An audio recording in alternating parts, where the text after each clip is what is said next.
In the headlines, Adamawa State High Court adjourns arraignment of suspended resident electoral commissioner till July 20. Menial job workers share experiences on biting cost of living in Abuja. President Tinubu seeks lawmakers' approval of 500 billion naira for fuel subsidy palliatives. And on the international scene, South African police launch manhunt after 6 die in mass shooting. Hello and welcome to Trust News Update. I'm Darshan Hussaina Usman.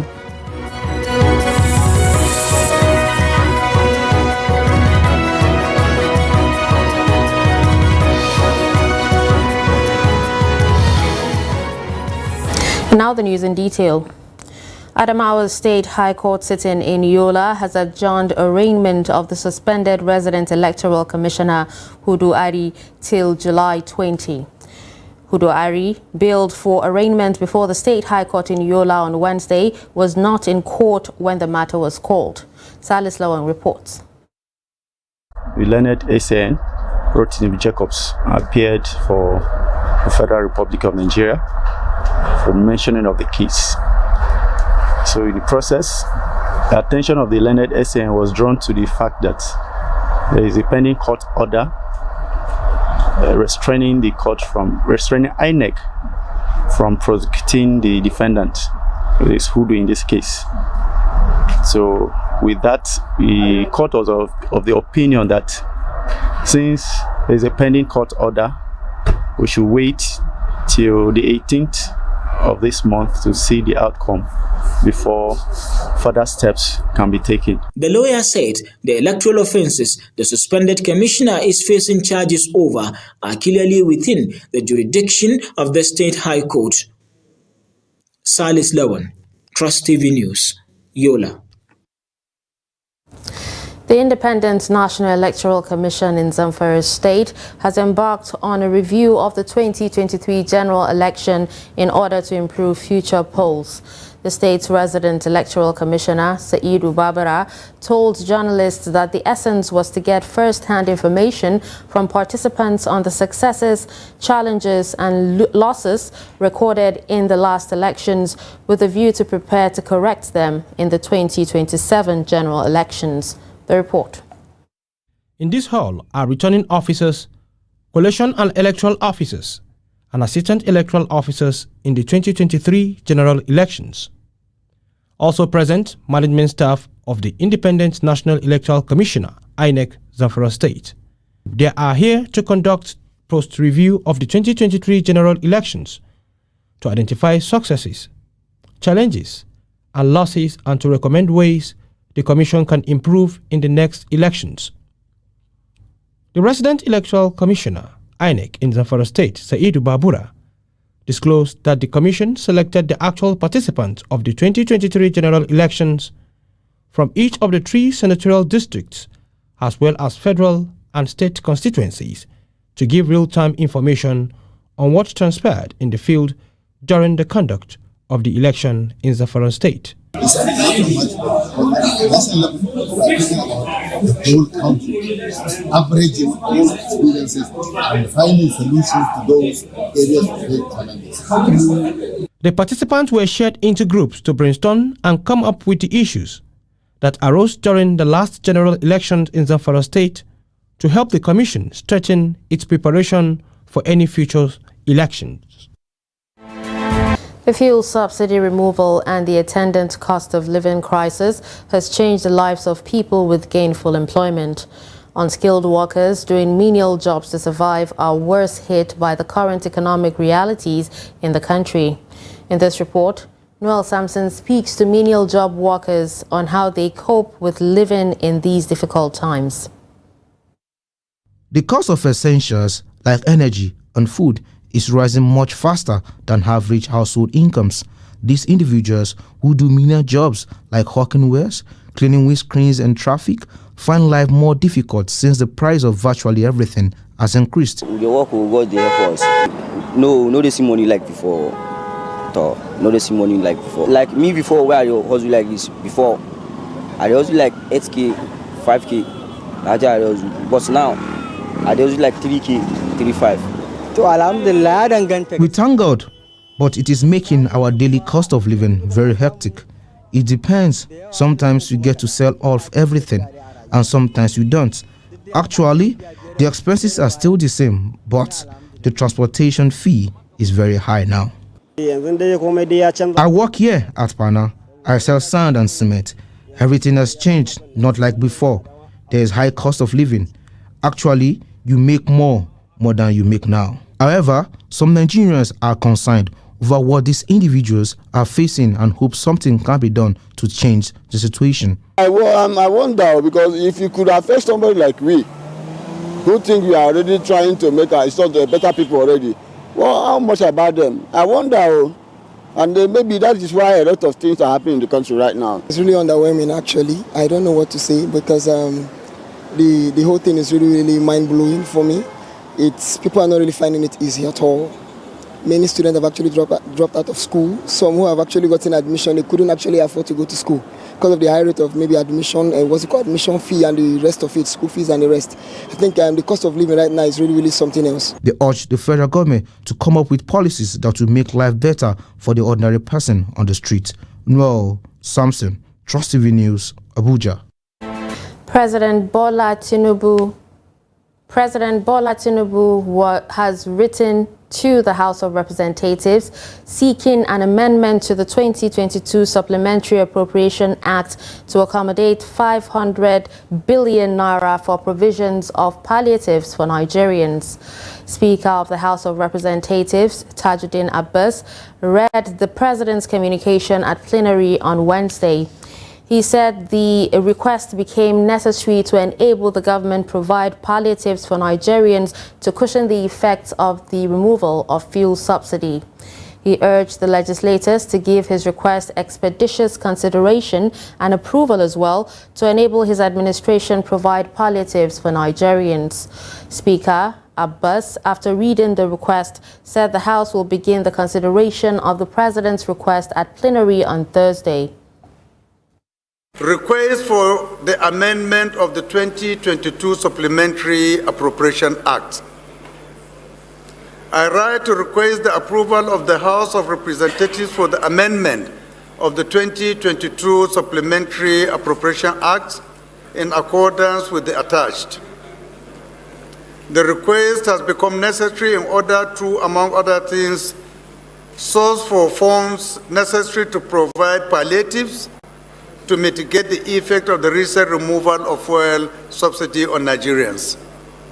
Thus, the sum of 500 billion naira only has been extracted from the 2022 Supplementary Appropriation Act of 819,536,937,815 naira only for the provisions of palliatives to Nigerians to cushion the effects of fuel subsidy removal. While I hope that the House of Representatives will consider this request expeditiously, please accept, Right Honorable Speaker, the assurances of my highest consideration. The House of Representatives has resolved to set up an ad hoc committee to investigate allegations of fictitious contracts, awards, lopsided placements, mismanagement of funds by the Nigerian Maritime Administration and Safety Agency. This followed adoption of a motion moved by Kingsley Chinda, Mansur Manu Soro, and 3 others at plenary on Wednesday. Presenting the motion, the lawmakers alleged that there were awards of questionable and phony contracts, fraudulent forex transactions, lopsided placements of directors, and other unwholesome and corrupt practices in NIMASA. The lawmakers therefore called for a thorough investigation of the allegations, among others. The House adopted the motion and resolved to set up an ad hoc committee to investigate the allegations and report back within 3 months for further legislative action. Moving on to security, authorities of the Nigerian Army on Wednesday vowed that there would be no amnesty again for bandits terrorizing the northwest zone of the country, insisting that such move had failed in the past. The Chief of Army Staff, Major General Taoreed Lagbaja, said this at Army Headquarters, Abuja, during a meeting with Zamfara State Governor Dauda Lawal. He called on state governors to give the military free hands to eliminate all the criminal elements. The army chief warned the criminals to flee the country with immediate effect, saying troops under his command will give them close marking as well as block them from entering other parts of the country. The army chief's position is coming on the heels of the recent call made by the former governor of the state, Sani Erima, that they should dialogue with the bandits. Similarly, Governor of Kaduna State, Obasani, has asked for more military support and intervention in tackling the lingering security challenges in southern Kaduna and other troubled parts of the state. Governor Sani made the appeal when he visited the Chief of Army Staff, Major General Taoreed Lagbaja, at the Army Headquarters in Abuja. He pledged his government support to the Nigerian Army and other security agencies in combating security challenges in Kaduna State. Police authorities in Kwara State said the restriction of movement on operations of commercial motorcycles between 9 p.m. and 6 a.m. is still in force to combat the scourge of kidnapping and theft in the state. Commissioner of Police Ebun Oluwarotimi Adelesi stated this while addressing journalists at police headquarters in Ilorin.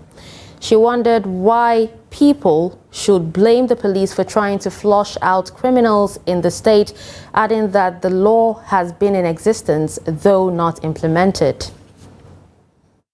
It is not the police that made the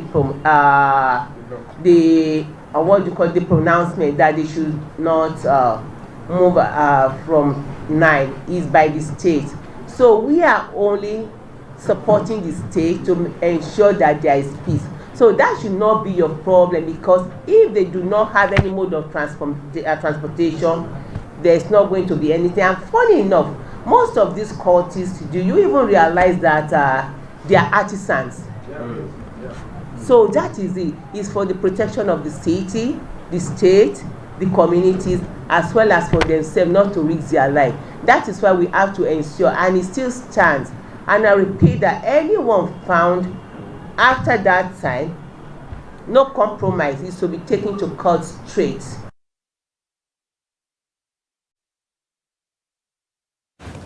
You're watching Trust News Update. Coming up after the break,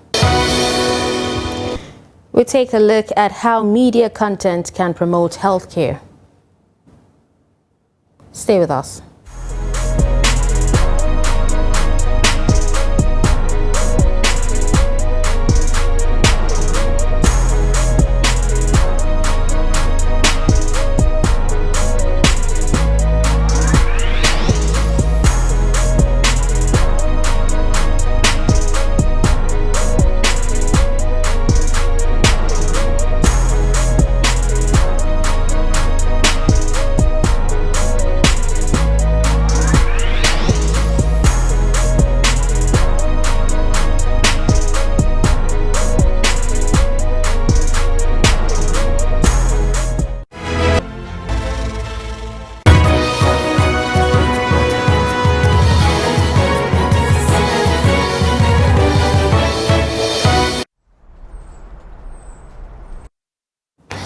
Welcome back, and thanks for staying with us. If you're just joining us, you're watching Trust News Update, a recap of some of our top stories. We told you that Adamawa State High Court adjourns arraignment of suspended resident electoral commissioner till July 20. We also heard that menial job workers share experiences on biting cost of living in Abuja. Moving to more stories, Pakistani female child education activist Malala Yousafzai wants leaders to invest in education to better the lives of children and bring development to the nation. Malala won the 2014 Nobel Peace Prize laureate at the age of 17. She made the call during an official visit to Maiduguri, Borno State capital, along with other United Nations envoy.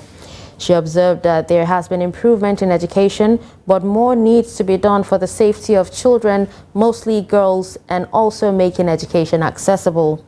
Malala added that education brings development and peace in any nation that makes it a priority. We are worried about the safety and security of girls' education. We are also concerned about the lack of investment in girls' education as well.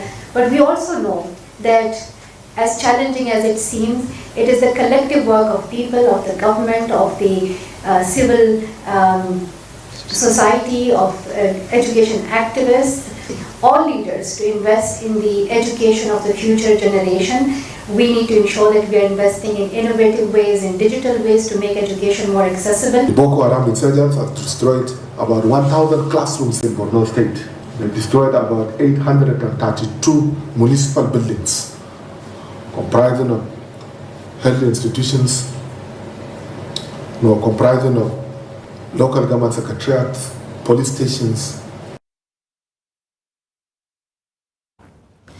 A communications and development expert, Umaru Pate, says media content can affect a change on issues related to maternal health and mindset of policymakers in Nigeria. Pate disclosed to journalists shortly after a presentation on mass media behavior change and development at the first 1,000 days of a child's life held in Gombe State. Trust TV's Adamu Imam completes the report. The communication expert, who doubled as the Vice Chancellor of Federal University Kashere, maintained that journalists can make a positive impact in addressing health challenges with the aid of content credibility.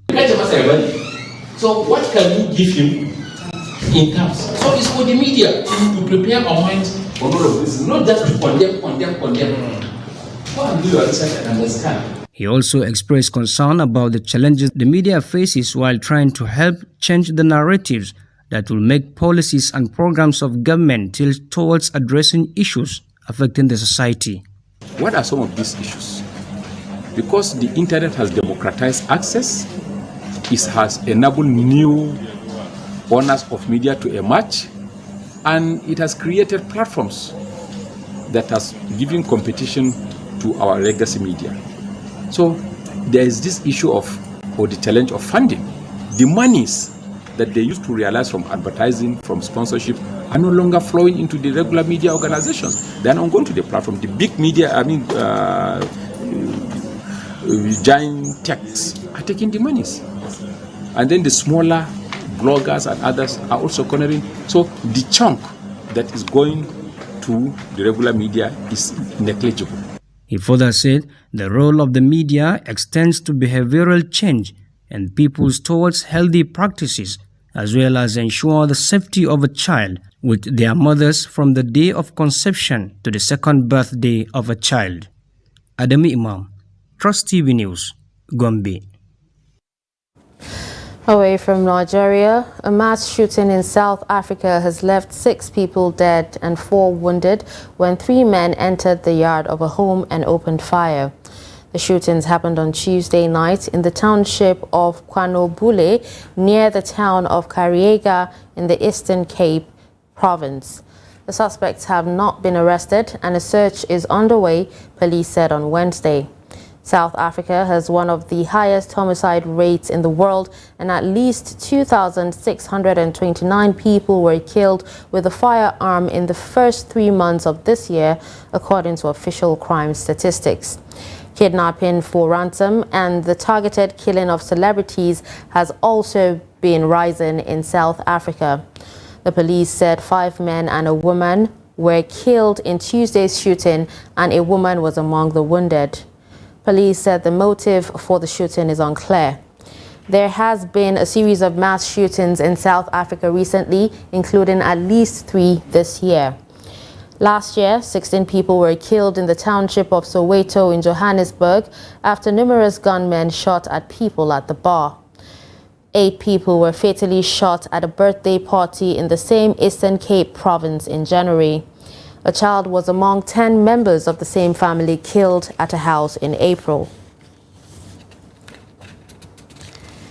In sports, the Nigerian Football Federation has admitted that they are currently cash-strapped and are yet to pay some of the outstanding wages of Super Eagles coach Jose Posero, Super Falcons coach Randy Waldrum, and other national team coaches. This was made known by the Director of Communications, Ademola Olajire. He noted that the football house is currently cash-strapped and cannot pay its workers. The NFF has been facing huge financial challenges, and there is an ongoing effort to resolve all the issues relating to unpaid wage. The new board of the Federation is working hard to resolve the problems, saying it is unfortunately not something to be proud of. Aside the coaches, players of the different national teams are also owed camp allowances and match bonuses. And finally, the remains of Kano's prominent retired civil servant, teacher and banker, Malam Imamu Galadanchi, has been laid to rest. The Murshid of National Mosque and former Nigeria's ambassador to Saudi Arabia, Professor Said Galadanchi, led the funeral prayers at Kano Emir Palace. The late Galadanchi died in London last week. The Sultan of Sokoto, Abubakar Saad Abubakar, as well as emirs of Kano and Bichi, were among mourners that witnessed the prayers. The late Galadanchi was described as a consummate public servant who had impacted on the lives of many in Kano and beyond. It's very painful to me because he was the one who employed me to teach Hausa in the school. Many of the people you will see here were students under his leadership. He was a very honest person, very patient, very enterprising, and he had good relationship with almost every lecturer. He was our mentor, and it's a great loss not only to Kano but to Nigeria. My special condolence to his immediate family and to all of us from Kano and to all Nigerians. We really have to mourn this great loss. We will miss him because of the wisdom and the humility that he emits, you know, and we all learn from that. May Almighty grant him Al-Jannah Firdausi. And with that, we've come to the end of Trust News Update. Don't forget to follow us across all our social media platforms. I'm Darshan Hussaina Usman. Thanks for watching.